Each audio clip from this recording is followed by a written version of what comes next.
So the question is, in an entity relationship ER model, suppose R is a many to one relationship. ध्यान देने वाली चीज है, यहाँ पर दिया गया है many to one relationship from entity set E1 to entity set E2.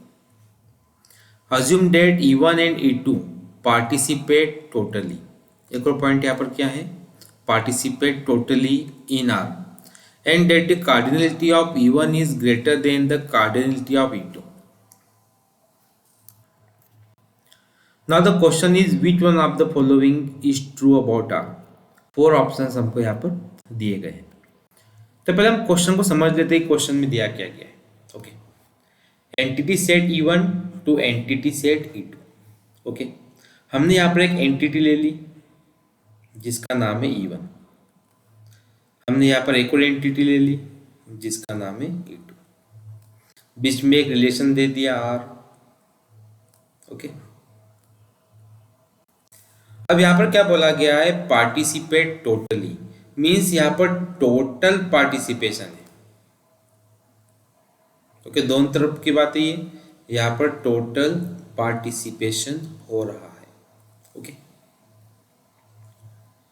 अब आगे एक और चीज बोली गई है, cardinality of E1 is greater than the cardinality of E2. Size की बात हो रही है, E1 की साइज ग्रेटर है E2 की साइज से. नंबर ऑफ एलिमेंट E1 में ज़्यादा है E2 से. साथ ही मैनी टू वन रिलेशनशिप को भी शो कर रहा है. ओके, तो हम मैनी टू वन को यहाँ पर ले लेते हैं. यहाँ पर है सेट E1, यहाँ पर है सेट E2. अब मैंने क्या किया कि E1 के अंदर कुछ एलिमेंट ले लिए, जैसे x1, x2, x3, x4, x5. E2 के अंदर कुछ एलिमेंट ले लिए, y1, y2, y3, y4. Okay, number of element E1 में ज़्यादा है, राइट. अब हम यहाँ पे रिलेशन बताते हैं, मैनी टू वन रिलेशनशिप है. ठीक है, मैनी टू वन हमने शो कर दिया इस तरीके से इधर.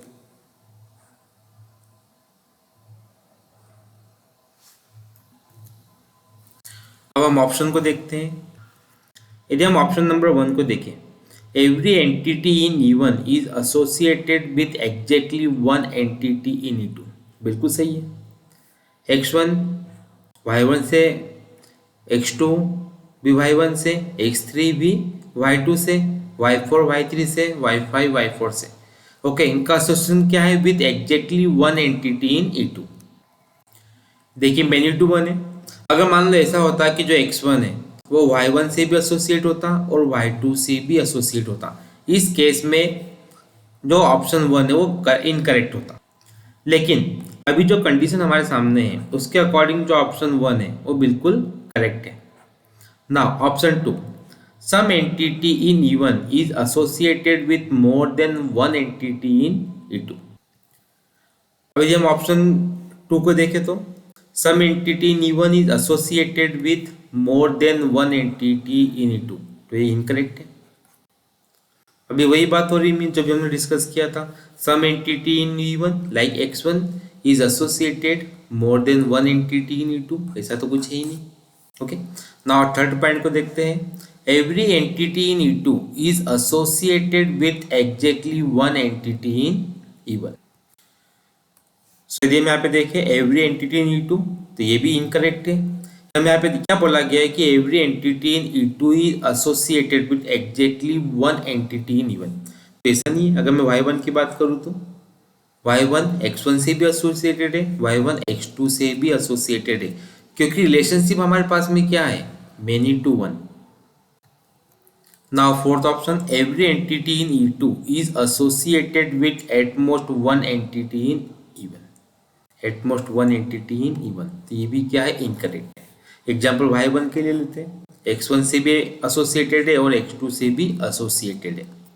सो यदि हम देखें which one of the following is true about R, तो ऑप्शन 1 इज ट्रू. तो ये हमारा आंसर है. यदि आपकी तरफ से कोई भी डाउट हो, कोई भी क्वेश्चन हो, कमेंट बॉक्स में पुट कर दीजिए. नेक्स्ट एपिसोड में आपके डाउट को, क्वेश्चनों को सॉल्व करने की पूरी कोशिश करेंगे. Thank you for watching.